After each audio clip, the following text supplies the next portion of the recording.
مانسہرہ اکرام قتل کیس کے معمے میں اہم پیش رفت سامنے آ گئی۔ مقتول اکرام خان کے والد حاکم خان نے تسلی اور یقین دہانی پر ایف آئی آر سے اپنے بھانجے سفیر تنولی اور منیر تنولی کا نام خارج کرنے کا فیصلہ کرتے ہوئے فریقین کے خلاف کیس ختم کر دیا۔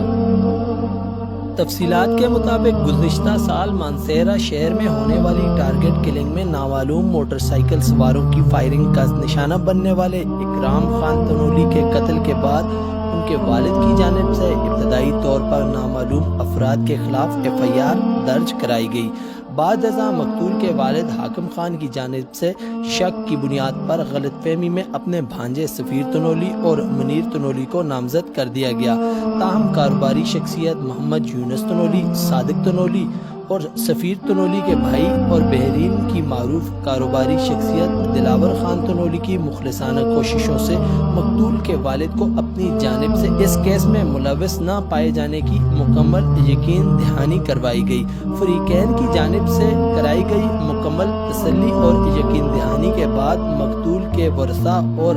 والد حاکم خان نے فی سبیل اللہ جرگے میں آ کر معززین علاقہ کے روبرو فریقین کے خلاف کیس واپس کرنے کا اعلان کر دیا، اور یوں شک اور غلط فہمی سے پیدا ہونے والے تنازع ختم ہونے سے خاندان اور پورے علاقہ ایک بڑے انتشار سے بچ گیا۔